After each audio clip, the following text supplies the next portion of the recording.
নমস্কার বন্ধুরা, the glorious Bengal চ্যানেলে আপনাদের সকলকে স্বাগত জানাই। আর আজকে একটি অত্যন্ত গুরুত্বপূর্ণ আলোচনায় প্রবেশ করব। সেই আলোচনাটির বিষয়বস্তু আমরা রেখেছি ডিইও বনাম ফর্ম 6। ডিলিটেড নাম তোলার ক্ষেত্রে কোনটি বেশি কার্যকর এবং দ্রুত? এই হেন আলোচনা রাখার মুখ্য বিষয় হচ্ছে অনেকেরই ফাইনাল লিস্টে নাম ডিলিট হয়ে গেছে। এইবার তারা কিন্তু ভীষণভাবে কনফিউজড যে অ্যাপিল করবেন ডিইও এন্ডে না ফর্ম 6 ফিল আপ করবেন। তো আমরা এই আলোচনাটার মধ্যে দিয়ে দেখে নেব যে কোনটা বেশি কার্যকরী হবে এবং দ্রুত হবে, এবং কোনটা কেন করবেন আর কেন করবেন না। তাহলে আলোচনায় প্রবেশ করার আগে প্রথমেই বলে রাখি যে চ্যানেলে যদি নতুন হয়ে থাকেন অবশ্যই চ্যানেলটিকে সাবস্ক্রাইব করে রাখুন এই ধরনের ইনফরমেটিভ ভিডিও পেতে। তাহলে দেখুন, ডিইও এন্ডে অ্যাপ্লিকেশন কারা করবেন, কেন করবেন? প্রথমত হচ্ছে যাদের নাম ডিলিট হয়েছে তারা প্রত্যেকেই ডিইও এন্ডে অ্যাপ্লিকেশন করতে পারেন। এখন আপনাকে জানতে হবে যে ডিইও এন্ডে অ্যাপ্লিকেশন কেন করবেন। সবাইকার কথা শুনে ডিইও এন্ডে অ্যাপ্লিকেশন করতে যাবেন না, সবাই করছে বলে আপনিও করবেন না, এটা আমার তরফ থেকে রিকোয়েস্ট থাকবে। আপনাকে প্রথমে বুঝতে হবে যে আপনি কেন ডিইও এন্ডে অ্যাপ্লিকেশন করবেন বা কেন ফর্ম 6 ফিল আপ করবেন। ডিইও এন্ডে অ্যাপ্লিকেশন তখনই করবেন যখন আপনার মনে হচ্ছে যে আপনার দেওয়া তথ্যগুলো প্রায় 90% সঠিক আছে, অথচ 10%-এর জন্যে আপনার নামটি ফাইনাল লিস্টে আসেনি। অর্থাৎ আপনার ফাইলটি যখন এইআরও সাহেব বা ম্যাডামরা দেখেছেন তখন তাদের মনে হয়েছে যে কোনো কারণে যে 10% অসুবিধা আছে বা সামান্য কিছু অসঙ্গতি আছে, তো সেক্ষেত্রে তারা সেই রিস্কটা নেননি। এবার আপনি সেইটাকে ভালো করে কনফার্ম হবার পরে এই ডিএম অফিসে বা ডিইও এন্ডে অ্যাপ্লিকেশন করুন। এবার দেখুন, ডিইও এন্ডে অ্যাপ্লিকেশন করা মানে আপনার একটা গোটা দিনের ব্যাপার আছে, সেখানে গিয়ে লাইন দাঁড়াতে হবে, একটা বিরাট বড় ব্যাপার, খুব বড় লাইন পড়ছে, লাইন শেষে আপনার যখন লাইন আসবে তখন আপনি জমা দেবেন। তো আগে কনফার্ম হয়ে নেন বিষয়টি। এইবারে ব্যাপারটা হচ্ছে অনেকেই এই প্রশ্নটাও করছে যে ডিইও এন্ডে অ্যাপ্লিকেশন করব আবার ফর্ম 6 অ্যাপ্লিকেশন করব, মানে ফর্ম 6ও ফিল আপ করবো, তাহলে দুটোই কি একসাথে করা যাবে? অবশ্যই দুটোকে একসাথে করতে পারবেন, সেটা নিয়ে কোনো অসুবিধা নেই। তার কারণ হচ্ছে যে আপনি প্রথমটাতে আপনি চ্যালেঞ্জ করছেন, মানে আপনার নামটি বাদ গেছে সেই মর্মে আপনি চ্যালেঞ্জ করছেন। তাহলে ডিইও এন্ডে অ্যাপ্লিকেশনের গল্পটা আরো যদি একটু সহজ করে বলি, যে ধরুন কোনো ছাত্র পরীক্ষা দিয়েছে বা ছাত্রছাত্রীরা পরীক্ষা দিয়েছে, তো পরীক্ষা দেবার পরে মনে হয়েছে যে তাদের যেটা মনে হয়েছে যে তাদের নাম্বার বাড়বে বা তারা সেই নাম্বারটা যদি বাড়ে তাহলে পাস করবে। তাহলে কার্যক্ষেত্রে দেখা যাচ্ছে যে অনেকেই এই রিভিউ অ্যাপ্লাই করেন, অনেক ছাত্রছাত্রী এটা করেন।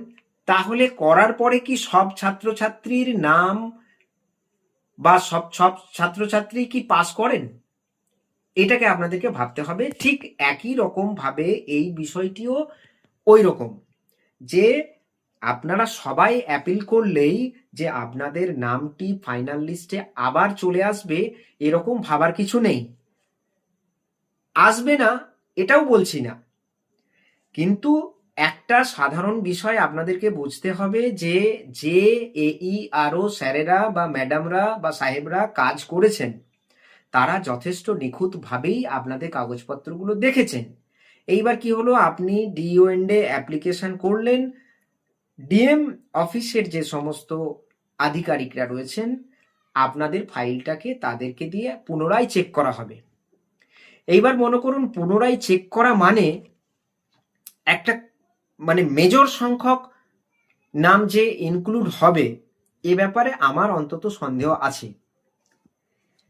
সেখানে যদি আমরা 6 নম্বর ফর্মের দিকে একটু চলে যাই, বা 6 নম্বর ফর্মটি যদি ফিল আপ করার চিন্তা ভাবনা করি, অ্যাপিল করার দিকে না গিয়ে যদি 6 নম্বর ফর্মে আমরা চলে আসি, তাহলে দেখুন 6 নম্বর ফর্মের ক্ষেত্রে 3টে ক্যাটাগরিকে আমরা প্রথমেই ডিভাইড করব। এবার প্রথমে দেখতে হবে আপনি সেই ক্যাটাগরির মধ্যে কোনটাতে আছেন। অবশ্যই সেটা কমিশন নির্ধারিত সেই 3টি বিভাগ, যেমন হচ্ছে 1/7/1987 আগেকার ব্যক্তিবর্গ, দ্বিতীয়টা হচ্ছে 1/7/1987 থেকে 2/12/2004 মধ্যে যারা জন্মগ্রহণ করেছেন, আর তৃতীয়টা হচ্ছে 2/12/4 পরবর্তী সময়কালের। তাহলে এই 6 নম্বর ফর্ম যখন ফিল আপ করা হবে তখন খুব স্বাভাবিকভাবেই আপনাদের যদি লজিক্যালে হোক বা আনম্যাপেই হোক, বিশেষ করে লজিক্যালের ক্ষেত্রে যাদের নাম বাদ গেছে এবং যাদের বয়স অর্থাৎ 1987 মধ্যে পড়ছে, যাদের জন্ম 1/7/1987 মধ্যে, তারা একটা কাজ করতে পারেন।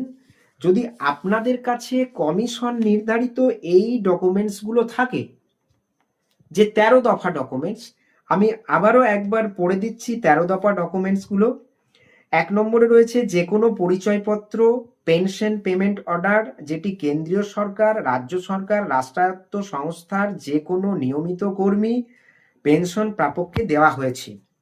2 নম্বর হচ্ছে যে কোনো পরিচয়পত্র, শংসাপত্র, নথি যেটি 1/7/1987 এই তারিখের পূর্বে সরকার, স্থানীয় কর্তৃপক্ষ, ব্যাংক, ডাকঘর, ভারতীয় জীবন বীমা নিগম, রাষ্ট্রায়ত্ত সংস্থা কর্তৃক প্রদত্ত। নেক্সট হচ্ছে উপযুক্ত কর্তৃপক্ষ কর্তৃক প্রদত্ত জন্মের শংসাপত্র, খুব গুরুত্বপূর্ণ একটা ব্যাপার বা বিষয়। পাসপোর্ট পরবর্তীটা। নেক্সট হচ্ছে স্বীকৃত পর্ষদ বিশ্ববিদ্যালয় কর্তৃক প্রদত্ত ম্যাট্রিকুলেশন শিক্ষাগত যোগ্যতার শংসাপত্র। 6 নম্বরে হচ্ছে রাজ্যের উপযুক্ত কর্তৃপক্ষ কর্তৃক প্রদত্ত স্থায়ী বাসস্থানের শংসাপত্র। 7 নম্বর হচ্ছে বনভূমি আধিকারিক শংসাপত্র, যদিও এইটা আমাদের এই অঞ্চলে খুব একটা প্রযোজ্য নয়, এটা পাহাড়ি অঞ্চলের ক্ষেত্রে প্রযোজ্য হতে পারে। আচ্ছা, উপযুক্ত কর্তৃপক্ষ কর্তৃক অন্যান্য অনগ্রসর সম্প্রদায়, তফসিলি জাতি, তফসিলি উপজাতি বা অন্যান্য অনগ্রসর জাতির শংসাপত্র। নেক্সট হচ্ছে নাগরিকদের জাতীয় রেজিস্টার। পরবর্তী হচ্ছে যে কোনো জমি বাড়ির সরকারি শংসাপত্র। এবং 12 এবং 13 নম্বরটা আমি পড়ছি না, তার কারণ হচ্ছে 12 নম্বরটি যেটি আধার কার্ড, এটা দিলে কিন্তু কাজ হবে না। 13 নম্বরটা হচ্ছে যদি কেউ লিঙ্ক করেন তাহলে তার ক্ষেত্রে ওই বিহারের যে বিষয়টা রয়েছে, এসআইআর এর যে বিষয়টা রয়েছে সেটা হতে পারে। তো যাদের আনম্যাপ যাদের লজিক্যালে নাম বাদ গেল অথচ 1987 সালের আগে জন্ম, তারা এক কাজ করুন, ফর্ম 6 ফিল আপ করুন, অ্যানেক্সারের প্রথম অংশটা ফিল আপ করুন, অর্থাৎ আপনি নো ম্যাপ হিসাবে ফিল আপ করুন ফর্মটি। যদি আপনি নো ম্যাপ হিসাবে ফর্মটি ফিল আপ করেন আর এই উল্লেখিত ডকুমেন্টসের মধ্যে আপনার যদি একটি থাকে, তাহলে কিন্তু আপনার নামটি খুব সহজেই তালিকাভুক্ত হয়ে যাবে। নো ম্যাপ করবেন, কোনো প্রজেনি লিঙ্ক করতে যাবেন না, নো ম্যাপ করবেন, সরাসরি আপনি অন্তর্ভুক্ত হয়ে যাবেন তালিকার মধ্যে। দ্বিতীয়টা হচ্ছে যদি 1987 পরবর্তী থেকে 2/12/2004 মধ্যবর্তী হয়ে থাকেন, তাহলে অবশ্যই এই সমস্ত ডকুমেন্টসগুলো লাগবে এবং তার সাথে পিতা এবং মাতা, পিতার তো দিতেই হবে যে কোনো, অথবা মাতার যে কোনো একটা দিতে হবে।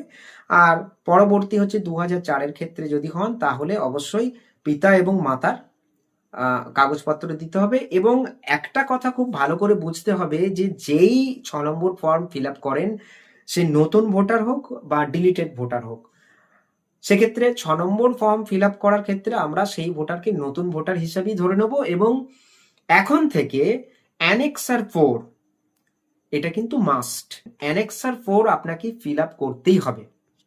হ্যাঁ, যেটা বলছিলাম যে অ্যানেক্সার 4 কিন্তু সর্বদাই মাস্ট। আপনাকে এরপরে যখনই মানে নতুন ফর্ম ফিল আপ করতে যাবেন, সেক্ষেত্রে অ্যানেক্সার 4 আপনাকে দিতেই হবে। অর্থাৎ আপনাকে কিন্তু হয় 2002 এর লিস্ট দিতে হবে, না হলে পরবর্তী ক্ষেত্রে যেটা প্রযোজ্য হবে 2026-এর যে নাম বেরিয়েছে।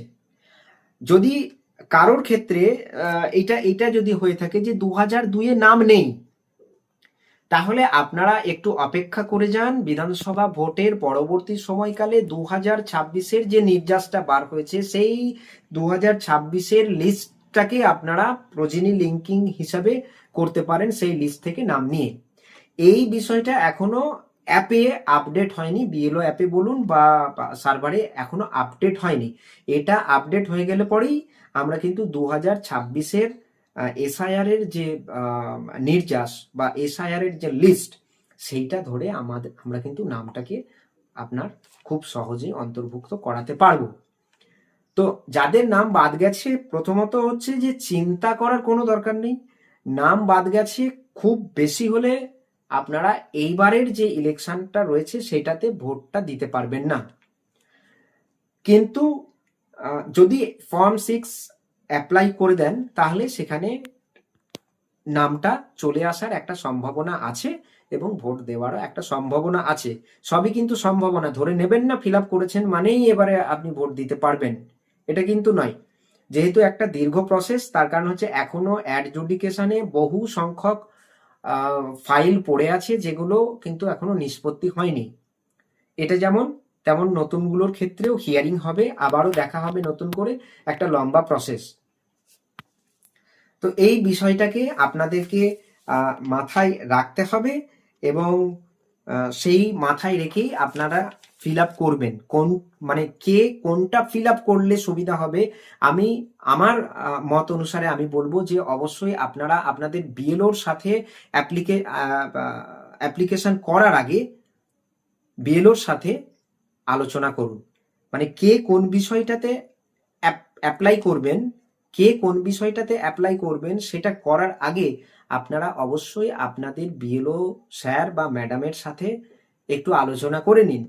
এবং নতুন করে যখন আপনি ফর্ম 6 অ্যাপ্লাই করবেন, যে নামটা দিয়েছেন ঠিক সেই নামটার এগেনস্টে আপনাকে কিন্তু প্রমাণপত্র দিতে হবে। যদি আপনি এবারেও সেই প্রমাণপত্র সঠিকভাবে দিতে না পারেন, তাহলে কিন্তু এবারেও কিন্তু আপনার নামটি না ওঠার সম্ভাবনা থাকছে।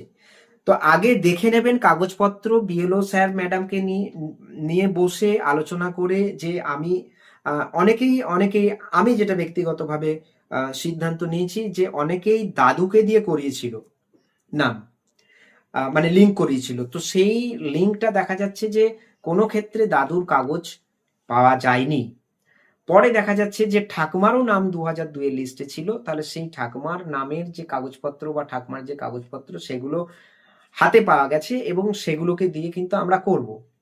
বা বাবার নামের সাথে মিসম্যাচ হয়েছে, কোনো কোনো ক্ষেত্রে মায়ের নাম দিয়ে করার চেষ্টা করব। তো দেখতে হবে যে কোন পথটাতে সহজ হচ্ছে, সেই পথটাকে আমাদেরকে বেছে নিতে হবে। আর অ্যাপিল করার ব্যাপারটা বললাম, দুটোতেই আপনারা করতে পারেন, কোনো অসুবিধা নেই। কিন্তু আমি বলবো অযথা দুটোতে করতে যাবেন না। কারণ হচ্ছে দেখুন, পুনর্বিবেচনা করা হচ্ছে মানে আপনি একটা অ্যাপ্লিকেশন করছেন যে আমার নামটি পুনর্বিবেচনা করা হোক। এখন ব্যাপারটা হচ্ছে যে যদি আপনার ফর্মটি, আপনার ফাইলটি ঠিক উপযুক্ত না হয়ে থাকে, মানে পরবর্তী যিনি দেখবেন, তাহলে কিন্তু কি হবে, সেক্ষেত্রেও আপনার নাম না ওঠার সম্ভাবনাটাই রয়েছে। 6 নম্বর হলে কিন্তু একটা দ্রুত সম্ভাবনা রয়েছে। তো মোটামুটি ভাবে এই ছিল আমাদের আলোচনা। আপনারা 6 নম্বর ফর্ম ফিল আপ করতে থাকুন এবং বিএলও স্যার ম্যাডামদের সাথে যোগাযোগ করুন। সম্পূর্ণ ভিডিওটি দেখার জন্য সকলকে ধন্যবাদ জানাই। ভালো থাকুন, সুস্থ থাকুন।